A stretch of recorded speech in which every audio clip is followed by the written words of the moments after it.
Muy buenas tardes, amigos. Este es el programa Diálogos de Montonero.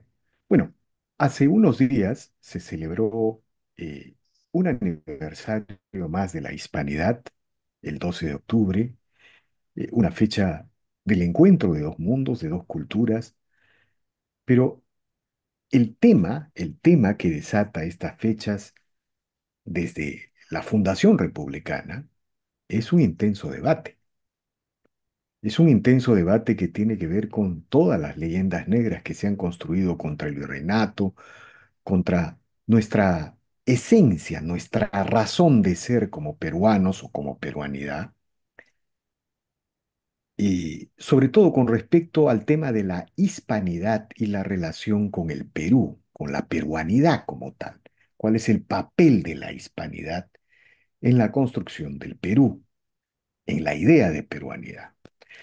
Bueno, en los últimos tiempos, estas leyendas negras que han sido comunes en los últimos siglos, que han sido muy usuales en los últimos siglos, han comenzado a ser asumidas por las corrientes progresistas, por las corrientes neocomunistas y en general por las izquierdas.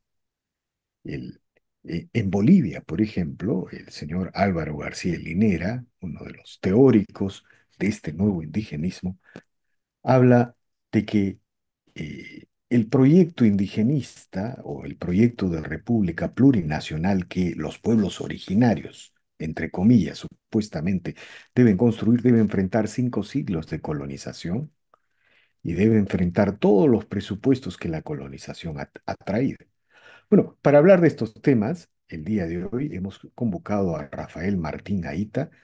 Él es un reconocido docente universitario, pero reconocido en los temas vinculados a la hispanidad, vinculados a la historia nacional, a una visión diferente de la historia que de esta visión tradicional que hemos tenido sobre la historia y los hechos del Perú. Y bueno, vamos a hablar con él sobre estos temas y le decimos buenas tardes, Rafael, gracias por el diálogo. Hola, ¿qué tal? ¿Qué tal? Bien, bien. Pues muy precisa la introducción que has brindado. Especialmente yo resaltaría que en el Perú también tenemos muchos autores que han estudiado la peruanidad, ¿no? Como Víctor Andrés de la Unde, Raúl Porras Barrenechea, de la Puente Candamo, Ramón Mujica Pinilla, José Antonio del Busto especialmente, ¿no? Que nos dan unas definiciones de la peruanidad como la unión de lo hispano, de lo andino, ¿no? Decía José Antonio del Busto que la hispanidad es lo que nos une y lo andino es lo que nos hace únicos, que lamentablemente no se, la educación ha dejado de lado, ¿no? Esta visión, a pesar de ser un enfoque muy interesante y muy preciso para lo que es el Perú, y muy agudo, está hecho de una forma brillante, diría yo, pues la educación no lo toma en cuenta, ¿no? No se enseñan estos autores y no se enseña el enfoque del peruanismo en los colegios. Y lamentablemente pues ha sido desplazado por esta otra visión que mencionas, más ligada hacia el enfrentamiento, ¿no? Hacia el choque entre lo hispano y lo andino, cuando en realidad sabemos que la peruanidad hace comulgar a ambos. Ahora, Rafael, esta reflexión sobre la peruanidad, ¿no es cierto? Sobre la relación de lo andino con lo hispano, no es una reflexión solamente que tenga que ver con el aspecto intelectual. En América Latina, ¿no? A ver, digamos, hagamos un recuento, ¿no? Bolivia tiene una constitución que se define plurinacional, Ujú. Y en base al... curiosamente está basada en la de España, porque ahí sí no hay colonialismo, ¿no? O sea, la primera constitución que reconoce la plurinacionalidad es la constitución del 78 española. Y eso sí, ahí no tiene ningún problema de incorporar lo que dice la constitución española y eso sí no lo consideran colonialismo. Claro, pero mira, pero digamos, muy, muy interesante la tingencia que haces, pero esta idea de que los pueblos originarios son el nuevo sujeto revolucionario, ¿no es cierto? Que reemplaza supuestamente a la clase obrera, a las clases oprimidas, ¿no? Ha generado pues esta constitución plurinacional en Bolivia, pero en Ecuador también. Durante Ujú, Rafael Correa, sí, la actual constitución es una constitución plurinacional. Pero no solamente eso, Rafael, el proyecto de constitución en Chile, que fue rechazada, el primer proyecto, también planteaba una, sí. un Estado plurinacional. Y aquí Castillo, Pedro Castillo, ¿no? Generó un golpe de Estado planteando una constitución plurinacional y con equidad de género. Es decir, este asunto de la leyenda negra y de la hispanidad es un asunto que atraviesa toda la realidad latinoamericana, ¿no? Sí, bueno, ¿de dónde viene esto, no? Y yo creo que es muy interesante estudiar este fenómeno dentro de la izquierda, porque ha tenido también su cambio, ¿no? Ha tenido también su evolución, en el sentido que recordemos que la vieja izquierda, y estoy hablando pues de la izquierda de la primera mitad del siglo XX, sí valoraba lo hispano, en base principalmente a la generación del 98, ¿no? Recordemos pues que esta guerra de 1898 entre Estados Unidos y España lleva a que aquellos antiimperialistas que veían a Estados Unidos como una amenaza se pleguen hacia lo hispano y reivindiquen lo hispano frente a esta injerencia de Estados Unidos en Puerto Rico y en Cuba. El mismo Fidel Castro tiene frases a favor de la hispanidad desde Cuba, viéndolo como una defensa en contra de esta injerencia imperialista de Estados Unidos. Y si leemos también a José Carlos Mariátegui, él enaltece, por ejemplo, a Cristóbal Colón. Entonces, aquí encontramos pues de que este conflicto entre lo hispano y lo autóctono es a partir de la segunda mitad del siglo XX. No lo encontramos, por lo menos no lo encontramos tan claramente en la primera mitad del siglo XX. Y si nos ponemos a buscar, pues, qué es lo que pasó, qué fue lo que cambió en el enfoque, yo creo que el punto clave es un cambio filosófico. Y eso fue gracias a la filosofía de la liberación de Enrique Dussel y tantos otros autores, ¿A ¿no? qué filosofía te refieres, Rafael? ¿Podrías repetir? Filosofía de la liberación de Enrique Dussel, ¿no? Ok. Este argentino mexicano que acaba de fallecer recientemente Sí, sí, de y, acuerdo. No, ¿no? no lo habíamos escuchado. Y que de hecho se inspiró en la teología de la liberación de Gustavo Gutiérrez, ¿no? Este famoso cura peruano que busca también incorporar en una teología en base a los pobres y que sabemos que copó la iglesia hispanoamericana, ¿no? Y bueno, Puebla y otros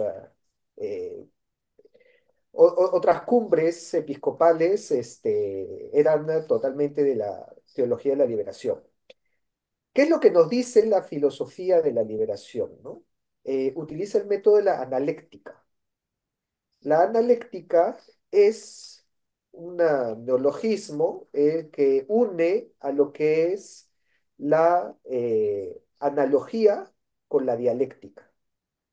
Y claro, dentro de esta dialéctica se utiliza el choque, la confrontación de opuestos, Ujú, tomado en Hispanoamérica como el encuentro entre el opresor y el oprimido, ¿no? Existe pues el invasor y el invadido. Existe sí, un colonialismo invasor que irrumpe en la historia americana, que se vuelve opresivo y que las clases oprimidas deben liberarse de aquellas cadenas a través de la lucha y a través de la fuerza y a través de la violencia, y ahí es donde viene toda la revolución en contra de las estructuras coloniales. Esto es Esto lo encontramos totalmente presente dentro de la filosofía de la liberación y de los libros de Dussel y demás. Ahora, estas tesis que tú señalas han sido en la práctica asumidas por toda la izquierda latinoamericana. Sí. Digamos, el Foro de Sao Paulo y el Grupo de Puebla, yo te he mencionado los casos de Sudamérica, pero están Ujú. las declaraciones de Claudia Sheinbaum, la Ajá, presidenta mexicana, pidiendo perdón así al es. rey de España. Es decir, la tendencia es a que toda la izquierda latinoamericana asuma esta visión, esta teoría, es decir, en la que los pueblos originarios o el movimiento indígena, una cosa muy rara desde el Ujú, punto de vista del marxismo, ¿no? Pero que es ujú, parte de esta guerra cultural, los marxistas siempre partían de la economía, de las clases sociales. Ahora esto más bien es la cultura, es la ujú. historia, es el marxismo cultural. Bueno, la tendencia es a que sea asumida por toda la izquierda. ¿Tú crees eso? La leyenda negra, Pero eh, ojo, yo creo que no solamente ha sido asumida por toda la izquierda. Yo creo que de forma inconsciente también ha sido asumido por toda la, no por toda, pero por gran parte de la derecha. de ¿En acuerdo, qué claro, sentido? En el sentido que cuando tú introduces un método dialéctico de lucha de opuestos, este se refuerza aún más cuando encuentra su opuesto en negativo. Y por lo tanto, si tú tienes un discurso de opresor y oprimido en el cual los invasores, los europeos, fueron un pueblo destructor y que vino a saquear y a robar a las culturas inocentes y puras, basándose en el mito también del buen salvaje que existían en América. Su contraparte, ¿no? Su antítesis, la encuentras en un discurso que también lo he encontrado muy común entre los hispanistas, en donde dice que estas culturas originarias, estas culturas naturales, no me gusta llamarlo originarias porque no hay originarios, pero estos naturales de estas tierras, eran unos salvajes, eran antropófagos, y que vino a España a civilizarlos. Si te das cuenta, es el mismo discurso indigenista, pero de cabeza. Y de hecho es la misma lucha opresor y oprimido. Cuando dice, pero los pueblos americanos estaban oprimidos y vino España a liberarlos. Oye, es la misma dialéctica. O sea, por más de derecha que se llamen, cada vez que alguien dice de que España vino a civilizar y liberar a los salvajes que habían en América, Marx y Dussel descorchan un champán y hacen un brindis en el infierno donde se encuentran. Porque están repitiendo su misma dialéctica, están cayendo en ese mismo juego de tesis-antítesis. Y para probar esto voy a tomar el caso que tú has dicho de la Presidenta de México, ¿no? Viene la Presidenta de México y dice, en España nos tiene que pedir perdón, porque acá nosotros vivíamos muy bien y vino España a destruirnos y nos saqueó y nos robó. Pero desde España, un portavoz de Vox apellidado Nolasco dice, España no tiene por qué pedir perdón por lo que hizo bien, porque en América existían tribus, ojo, tribus, como los aztecas, los mayas y los incas, que tenían una cultura horripilante. Si te das cuenta, en este discurso de antítesis, también se está formando una leyenda negra. O sea, se está formando una leyenda negra contra pero los incas. Porque, a ver, nosotros que hemos estudiado la historia de los incas desde niños, sabemos que una cultura que abarcaba 6 países en la totalidad, que integró en caminos, a través de almacenes, a través de ciudades, una extensión desde Colombia hasta Argentina y Chile, en donde además tenían que construir en la cordillera de los Andes, que sabemos pues que es abrupta y que es accidentada y que tiene valles y quebradas y ríos y nevadas y desiertos y jungla agreste y demás. Esto no lo puede hacer una tribu. Esto Por pues supuesto. es inconcebible que diga de que una tribu haya podido construir el camino del Inca, el Capajayán, Machu Picchu, Sacsayhuamán. Eso es leyenda negra de la contraparte. Entonces, ¿qué es lo que pasa cuando se juntan estos dos opuestos? No hay síntesis, sino que llega un entrampamiento en donde cada uno se encierra dentro de su propia caja de resonancia. Y Claro. tenemos Ahora, un... pero, muy interesante lo que tú señalas, ¿no? Pero en el caso, por ejemplo, del llamado eje bolivariano, ¿no? Ellos tienen una estrategia de poder, ¿no es Ujú. cierto? Una estrategia de poder en la que el tema cultural es utilitario a esa estrategia. Pero ¿cuál es esa estrategia? ¿En qué se basa la estrategia?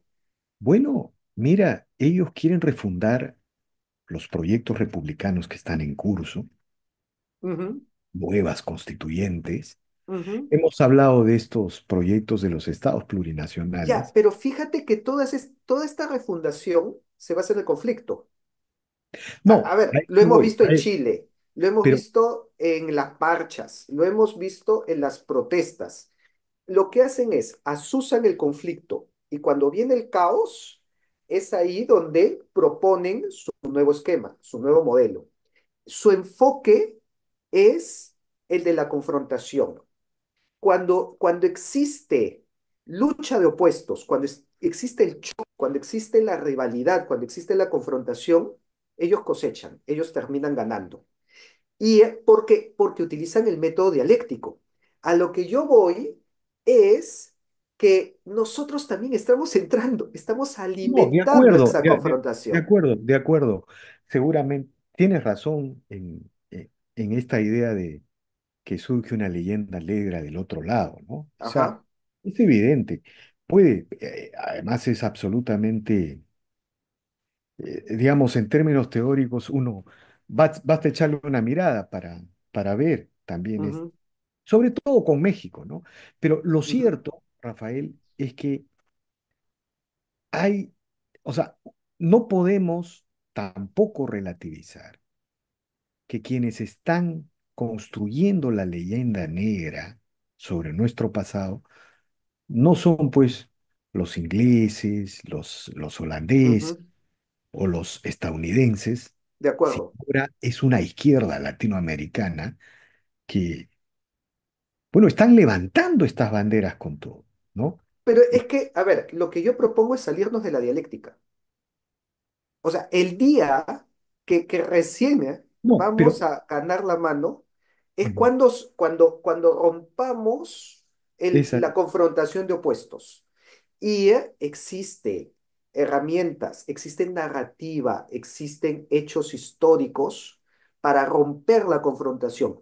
¿En qué sentido? Y a mí esto es algo que me sorprende, esto es algo que yo todavía sigo asombrado, que las personas que forjaron la hispanidad hace 500 años no cayeron en dialéctica, sino cayeron en sincretismo, por supuesto. integración y reconocimiento. Y ellos hoy creo que son los que nos están dando la salida. O sea, la salida ahora es el reconocimiento de lo mejor de ambos lados.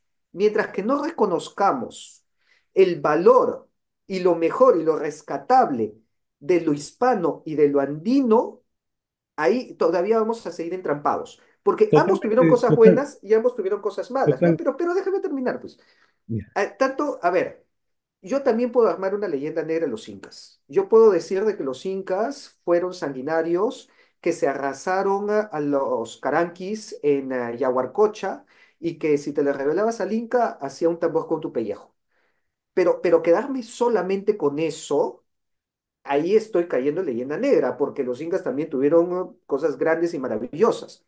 Y lo mismo puedo decir de los españoles, que también cometieron abusos y también fueron sanguinarios y también cometieron barbaridades, pero si me quedo solamente con eso, pues esa es la leyenda negra. O sea, también tengo que rescatar el que trajeron hospitales, trajeron universidades, trajeron colegios, construyeron nuestra arquitectura y nuestra herencia, que es parte de nuestra peruanidad.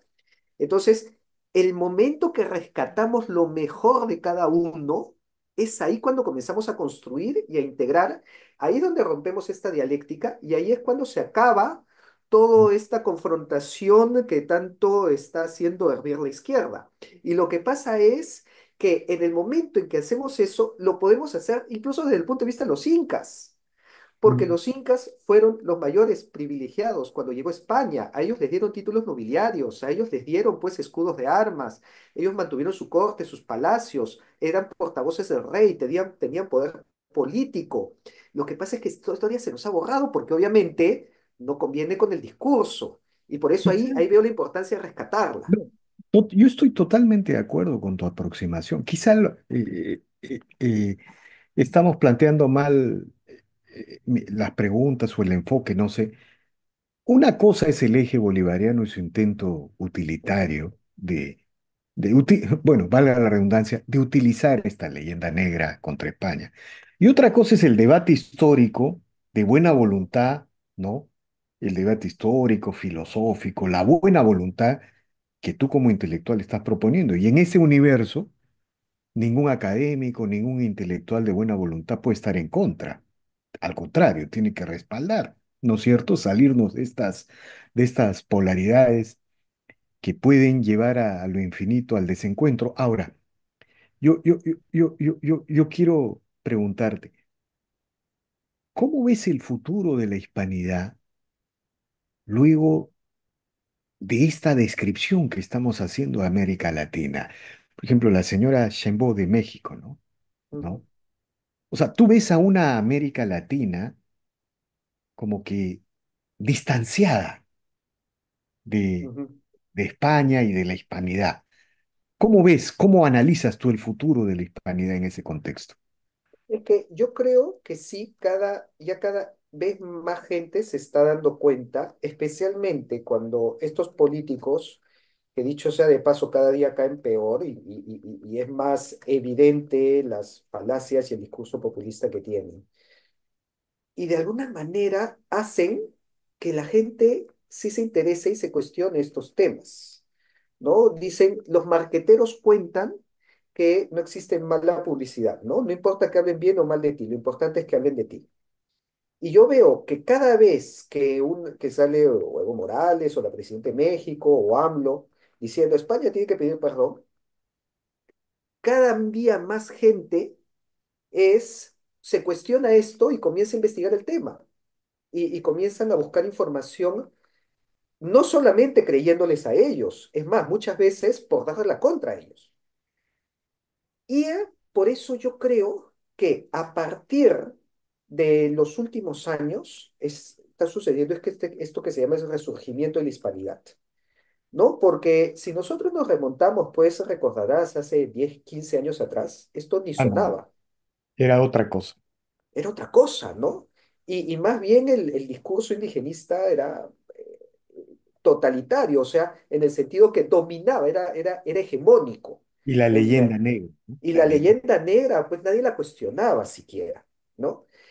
Pero esto ya ha llegado a tal grado de saturación que ya en algún momento hemos dicho, oye, pero a ver, tanto que dicen y todo esto es verdad y comenzamos a buscar por nuestra cuenta y encontramos que no es así, ¿no? Ahora, que nos falta muchísimo. ¿Por qué? Porque yo no veo en los políticos que tomen la hispanidad como estandarte, ¿no? Yo no veo, pues, que ataquen directamente la leyenda negra. Mm. Pero de repente ya estamos más cerca de eso, ¿no? Porque al final los políticos terminan respondiendo a lo que dice la gente y su masa de votantes. Entonces, de repente yo esto lo resumiría como en algún momento dijo Patricio Lons, que este era un partido de fútbol que estábamos perdiendo 6-0 y ahora estemos perdiendo 6-4 y tenemos un penal a favor. Entonces, Está bonito, muy buena imagen. Ahora, Martín, tú compartes el criterio de que el futuro de Hispanoamérica, que se suele llamar Latinoamérica, eh, su ubicación en el mundo, ¿no? Su ubicación en el mundo, tiene que pasar por reconstruir esta idea de las dos Españas que la Constitución de Cádiz hablaba, ¿no? Esta idea de la hispanidad de Iberoamérica porque yo he participado recientemente en un evento en Sevilla, ¿no? Ujú, Y más o menos la conclusión era que ni España ni América Latina podrán ser actores de la nueva globalización si es que no construyen la hispanidad, esta convergencia de una misma cultura que somos, ¿no? El mismo lenguaje, las mismas tradiciones católicas y un mismo ser que ujú. más allá de los colores está ahí presente. ¿Cuál es tu opinión al respecto, Martín? Este es un tema bastante complejo, ¿ah? Porque incluso esto es muy criticado en el sentido cuando dicen, ah, vamos, entonces tú quieres volver a ser súbdito de España. Algo que incluso está penado, ¿no? El día de hoy, cualquier intento, pues, por, digamos, doblegar la soberanía nacional hacia un país extranjero es traición a la patria. ¿Te refieres Entonces, porque España tiene un rey? ¿A eso te refieres? claro, por supuesto, ¿no? Y es por eso que yo creo que no se entiende la hispanidad y por eso yo creo que genera tantos anticuerpos. Y es que estamos confundiendo lo que es la hispanidad con la españolidad. Y voy a tomar el ejemplo que has mencionado precisamente sobre las Cortes de Cádiz, que recordemos que la Constitución de Cádiz era una constitución liberal, que incluso tuvo guerras para ser implantada en la misma España. Sucede que cuando la Constitución de Cádiz llega al Perú, en el Perú dura muy poco tiempo. ¿Por qué? Porque los naturales, llamados en la época los indios, yo sé que el día de hoy pues no, ese término tiene otra connotación, pero voy a ceñirme a la connotación de hace 200 años atrás, estaban regidos por las leyes de Indias y por lo tanto tenían una protección de las leyes de Indias. Cuando llega la Constitución de Cádiz y dejan de ser indios para pasar a ser españoles, tienen que pagar mayores tributos y terminan perdiendo muchas de las protecciones. Por ejemplo, podían ser juzgados por la Inquisición. Según las leyes de Indias, un natural, un indio, no podía ser juzgado por la Inquisición, pero si era un español, sí. Entonces acá en el Perú dijeron, no, no, no, momentito, esto no nos conviene y Mm. ellos pidieron regresar al estado anterior, que era de la época que venía de los Habsburgo, en donde los reconocía como indios, o sea, siendo esta una figura legal, con derechos y con protección y demás. Entonces, a lo que voy es, señalarnos a todos como españoles nunca fue aceptado en el Perú, ni en la época de los Austrias, ni en la época de Carlos V, ni en la época del virrey Abascal, ni en 1810 que se trajo o 12 que se trajo la Constitución de Cádiz, nunca fue aceptado en el Perú. Irónicamente, aquellos que rechazaron la Constitución de Cádiz y rechazaron el ser considerados como españoles porque querían seguir viéndose como indios, fueron los que lucharon a favor del rey de España en la batalla de Efectivamente. Ayacucho. O sea, no eran antiespañoles, ¿no? Sino eran indios católicos, porque eso es lo que decía sus insignias y sus estandartes, inca católico por la gracia de Dios, aliado del rey. Y yo creo que esa es la figura que funciona. De hecho, esa es la figura que funcionó siempre. O sea, no el decir todos somos españoles, sino el decir todos somos hispanos, hispano-peruanos, hispano-argentino, hispano-boliviano, hispano-mexicano, en alianza con el rey, pero manteniendo nuestra identidad, nuestra localidad, ¿no? Nuestra identidad local. Eso, llegar a la homogenización es algo que nunca funcionó, especialmente en el Perú. Y yo creo que el éxito de la hispanidad es que los Austrias, partiendo de Isabel la Católica, bueno, Isabel Católica no era Austria, ¿no? Pero partiendo de Carlos V, basado en el testamento de Isabel la Católica, partiendo del testamento de Carlos V y de Felipe II y las leyes de Felipe II, su éxito fue que mantuvieron la identidad local. Al Inca le decían Inca católico, aliado del rey. Mantuvieron la cultura local. pero al mismo tiempo sabiendo integrarla en lo global, en una frase que me gusta mucho porque expresa todo esto, que dice, separar sin dividir para unir sin confundir, ¿no? O sea, separados, cada uno en su fuero, pero sin estar divididos, para poder estar unidos, pero sin confundirnos, sin homogenizarnos, sin decir, ya ahora todos van a ser así, ¿no? Entonces, respeta lo local, pero integrado en lo global. Yo creo que esa visión que tuvieron los Austrias, ese es el éxito de la hispanidad y ese es el único futuro posible de la hispanidad. Porque si se toma otro camino, nos van a criticar y con mucha razón, ustedes quieren subordinarse a España y No, eso no seguro, va a ser admisible. cuando, cuando uno habla de un futuro compartido y la hispanidad, parece bien difícil, ¿no? Volver a reconstruir el imperio español, ¿no? No, La- eso no, eso no es, pues, o sea, no es. la hispanidad es una convergencia, ¿no? De estados, de sociedades, con mayorías de edades, ¿no? Con diferentes niveles. Claro, digamos, los reinos de los Austrias correspondía a una época que no podemos juzgar con los ojos del presente ahora. Ujú, Eso es un grave error, ¿no? ujú. Pero digamos, la hispanidad en este momento tiene que tener otro tipo de convergencia seguramente, y tú estás planteando Así es. este tema, ¿no? Pero sí compartes la idea de que si no hay una especie de convergencia, de encuentro de las hispanidades de todos los colores, lo hispano no va a tener una voz y un protagonismo en la nueva globalización. Totalmente, porque si estamos divididos y confrontados entre nosotros, lo único que logramos es atomizarnos cada vez más. Y yo sí creo que el futuro tiene que ser integrador.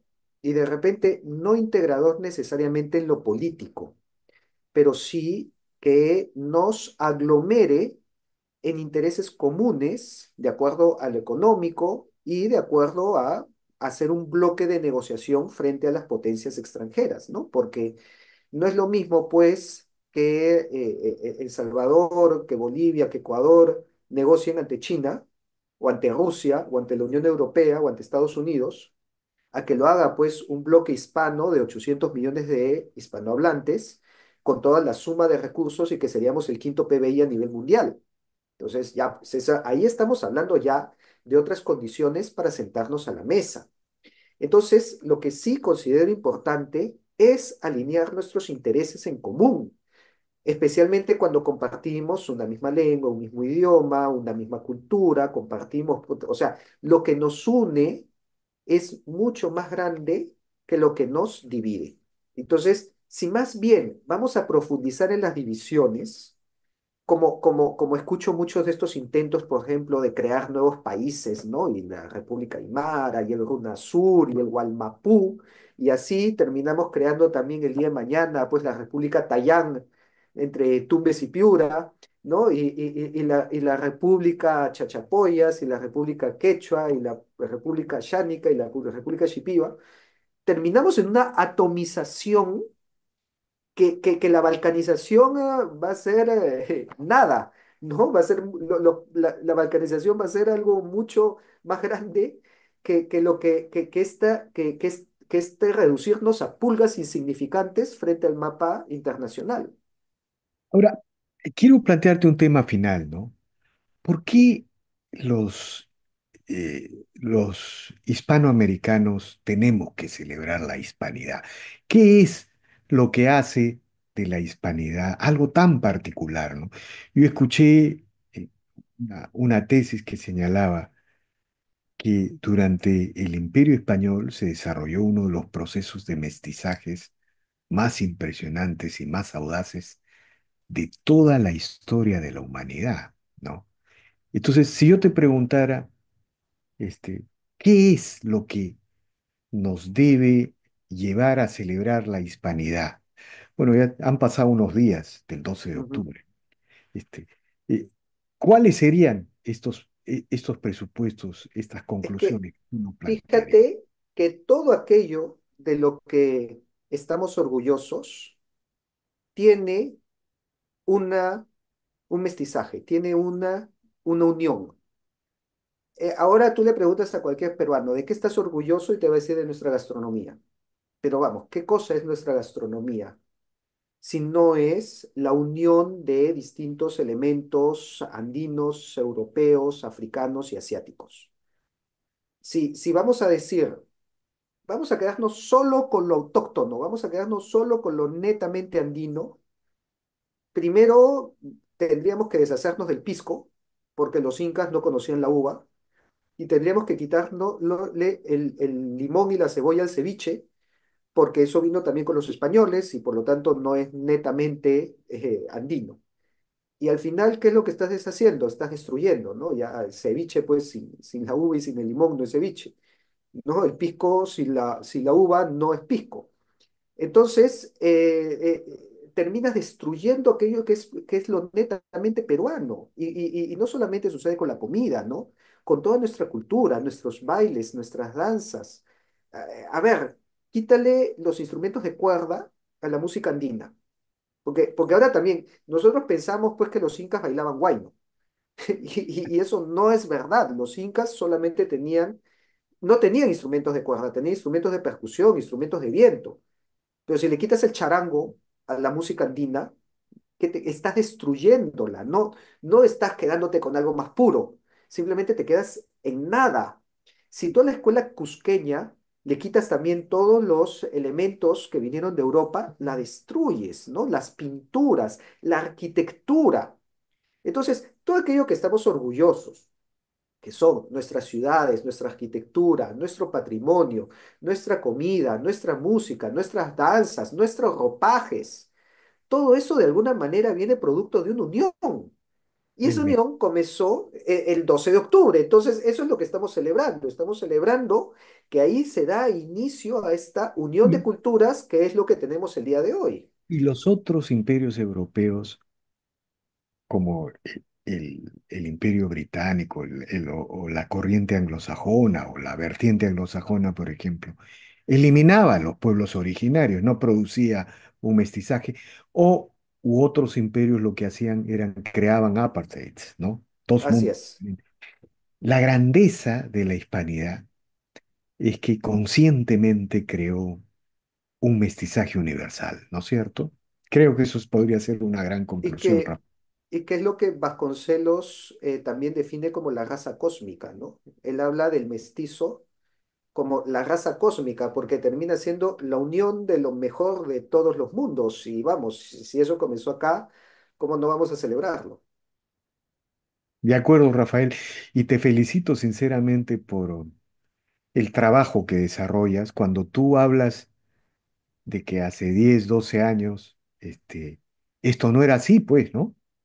Digamos, todo el negroleyendismo era sentido común en la sociedad, ¿no? Ujú, Los invasores eran los españoles, los explotadores, los opresores. Bueno, todo eso empezó a cambiar y hay que decirlo, con el trabajo que tú empezaste a hacer, ¿no? Con un grupo de gente. Y ujú. bueno, maestro, felicitaciones porque tú has llevado cosas de la academia, ¿no? De la historia a el mensaje común y cotidiano, ¿no? Y bueno, estamos cosechando de alguna manera cambios importantes. Te agradezco infinitamente por esta conversación, Rafael. Gracias a ti y invitarlos también a todos los que nos están viendo a que me sigan en mis canales de Capitán Perú en redes sociales. De acuerdo, Rafael. Bien, amigos, esta ha sido una nueva edición de Diálogos del Montonero. Regresamos en la siguiente edición. Gracias.